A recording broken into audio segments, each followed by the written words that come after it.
Hey guys, this is another video update, just quickly going through what I've done. It's been a while. I think the last video update I did was when I was just crossing the border into Queensland, and it's been about 20 days since then, so I'm going to blast through a few things real quickly just to get through it.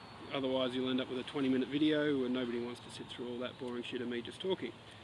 So after we got to Northern Territory, I can't remember if I said in the last video, but I hit the most expensive fuel I'd seen on the trip, 186.9. That was on the expensive side. I think the day before at Three Ways in Northern Territory I'd had 185.9, but yeah, that 1 cent extra just on the other side of the border.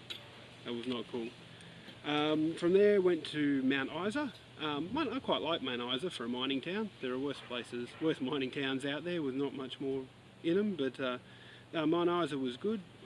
The tourist centre there had a lot of information, and there was a little walkthrough you could go to with history of the town, bits and pieces like that. And they also had a big fossil exhibit there, because apparently there's an area called Airlie, which was north. I didn't go there, but there's heaps and heaps of fossils that were found there, and so that was quite interesting to go through there.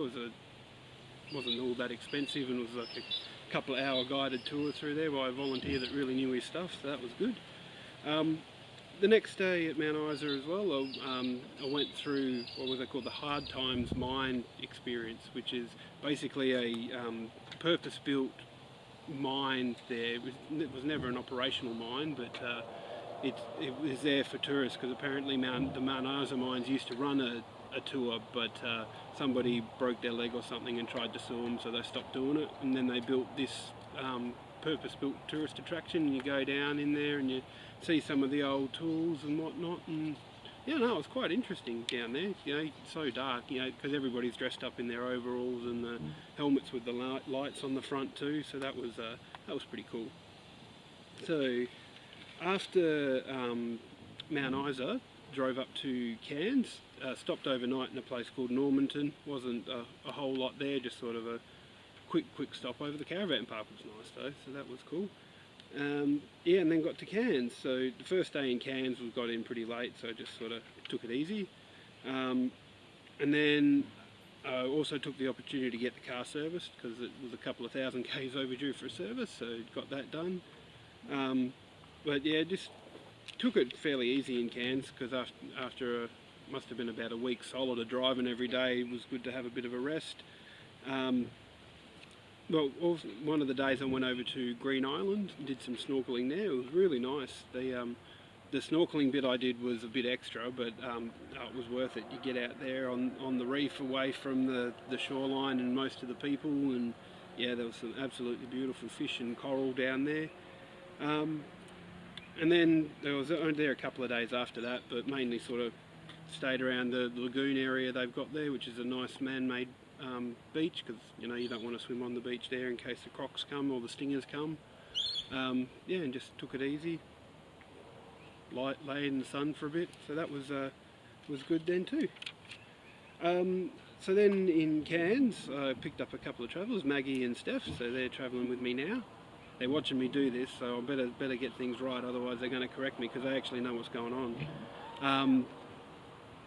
So yeah, picked them up, and we headed north for a little bit up to Cape Tribulation. I wasn't going to head up there to start with, I was just going to go south, but no, this was suggested, and so we went off and went up to Mosman Gorge, and there was a little lookout, Alexandra Lookout, and then found a nice little campsite up near Cape Tribulation there. Went for a walk on the beach and found some coconuts, which we still haven't worked out what we're going to do with just yet, but we've got 3 of them in the back of the car. I'm still in favour of just knocking a hole in the top of them with a peg and drinking the milk. Yeah. I think that'll do. So yeah, then after that we got back on the road heading down south, so we had a quick stop in Port Douglas and Kuranda, just a quick buzz through there, have a look at the shops, walk up to a lookout point at Port Douglas, and then on the road, and we camped near Josephine Falls, and Josephine Falls was really nice. There was a slide made out of rock that you could go down there, which was really cool, and just like a natural form slide.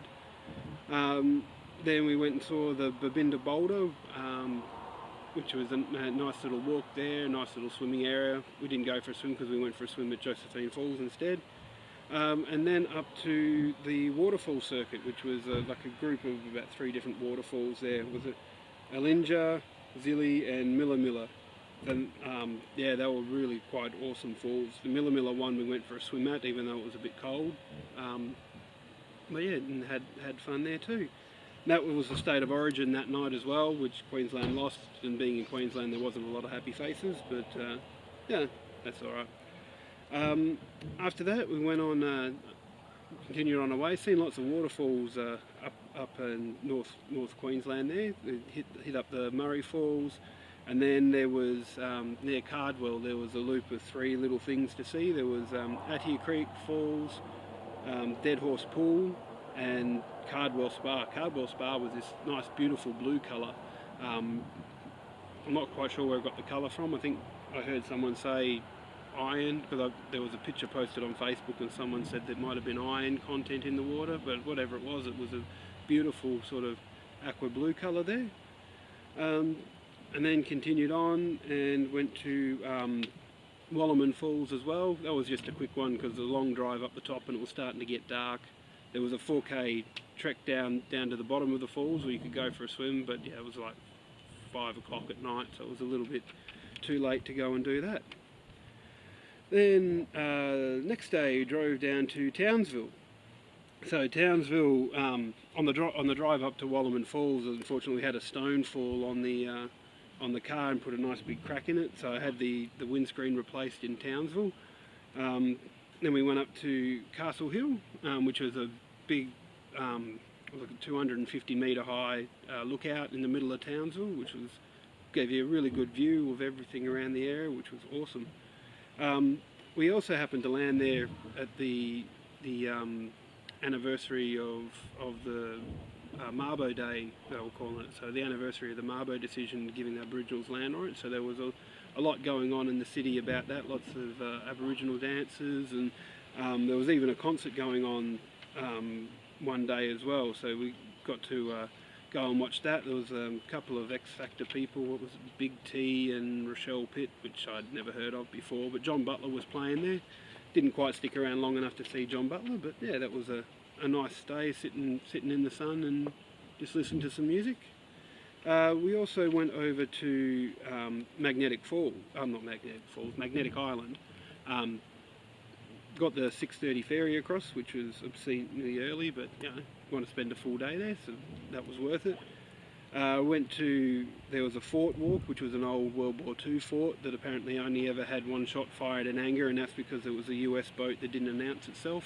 But other than that, it was a fairly sedate wartime deployment there for anybody that was there. But there's a couple of gun emplacements and munitions dump and that sort of thing.